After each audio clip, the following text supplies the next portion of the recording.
I know that you have multiple streaming devices at home, probably 4 or even more, but if you have 4 or less, then this might be a great solution to add to our setup. Now, at this moment, I do have an Android TV stick right over here, which is really limited. It only has one HDMI output, so in terms of audio connectivity, we need a bit more. I also have a mini computer, Windows 11 mini computer, which is one of my favorite devices for a multimedia center, silent on the living room. I also have an Android set-top box, and then finally the Xbox, but this could be a PlayStation or any other device that I want. Now, I can connect all of them to the most modern TVs, which have usually 4 HDMI ports, some of them less, some of them a little bit more. But in terms of audio, things get a bit complicated. I will be limited to the HDMI audio that I will transmit from the device to the TV, but if I want to use a soundbar or sound system, then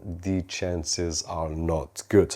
This solution right over here from OREI, which is an HDMI switch with audio extraction, will be able to connect all our streaming devices on the HDMI inputs and then one HDMI output to our TV. And besides that, we will be able to extract audio via the optical out or 3.5mm jack, which is great, especially for those devices such as this one here, which is limited to the single HDMI output that it has. And this is great if we want to connect to a TV and we want a really simple setup that I can just have this and I will be fine with the sound that I get from the TV. Probably I'm jogging or doing something that I don't need a really high quality audio, then that's great. But if I want something more rich in terms of audio, this might be a great solution, along with the advantages of having everything centralized. Now, this is basically plug and play as usual from OREI devices, but nonetheless, let's check it out and see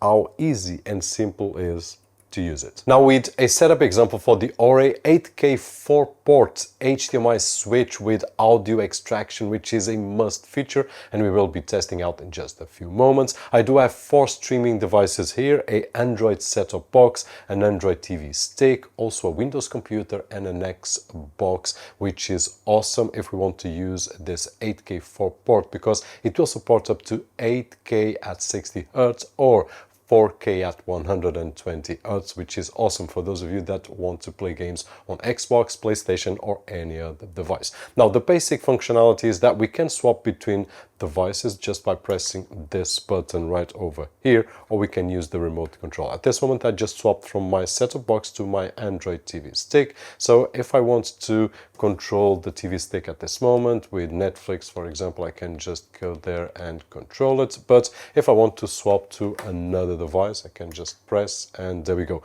Now, the timing will also depend on the display that we have. This is a display that it's a bit slow, so it will take a bit longer, but this will vary on the display that we have.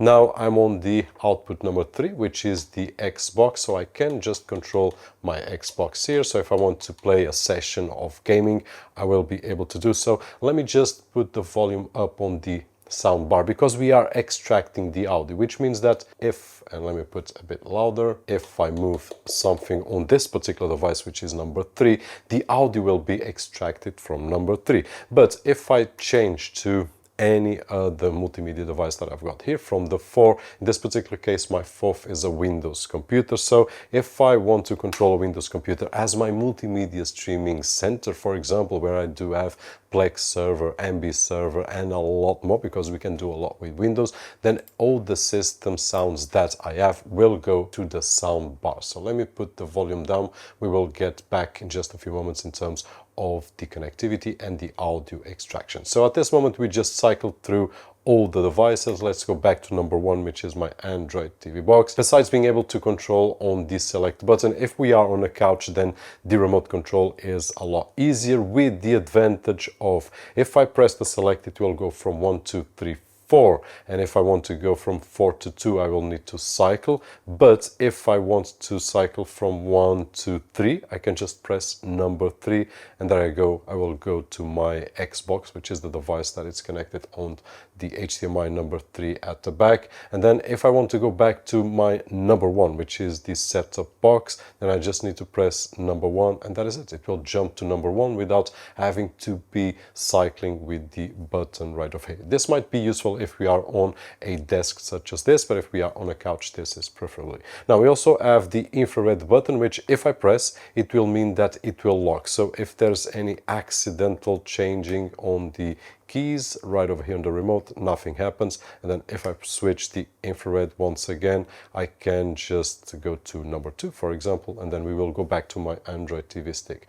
In terms of the LEDs at the front, we have a LED for the on and off. We also have a LED for the output. So if we have signal on our display, it will be on. And then we also have the 4 outputs right over here, or the 4 sources. So number 1, number 2, number 3, and number 4. At this moment, we are connected to number 2, which is my Android stick, but if I change to number 3, we will see that we have the LED right over here, which is for the Xbox. We also have the auto, which is always on. So what happens is that if I disconnect one source, it will go to another source, and if I connect one, it will go back to that source. This might be handy, and you might want to try out once you install your 8K 4-port HDMI switch so that you know the behavior of it. But it's really simple as this. So at this moment we are controlling the Xbox. Let's just do one more test in terms of the audio. Let's go back to my set-top box with my TV, IPTV provider in this particular case. Let's just refresh it here, and once it refreshes, we are not hearing any sound, but if I press the sound bar,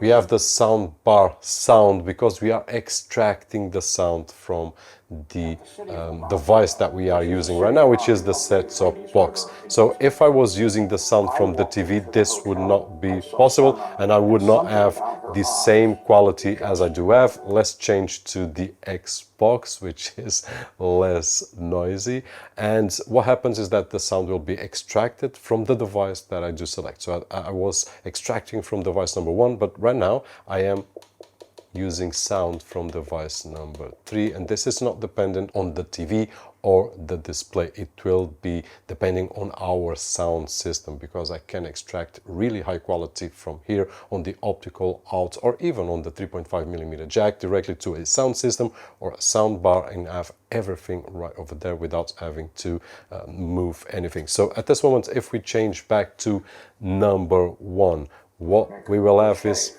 sound back, because we are controlling the sounds on the sound system, and on the 8K 4-port HDMI switch, we will give us a lot of freedom to connect to our sound system, because a great image quality is awesome, but if we don't have a sound system that will power into that awesome image quality, then the experience is not so good. In terms of connectivity, it's easy as just connecting the HDMI output of the streaming device that we want to use to any of the inputs that we have here at the back, and then one single output to our TV via HDMI, and that's in terms of the image. And we can also use the audio that will go from the HDMI outputs, but the best way is to extract audio from the optical or from the 3.5, which at this moment is connected to the soundbar and emitting the sound that we will extract from the HDMI switch.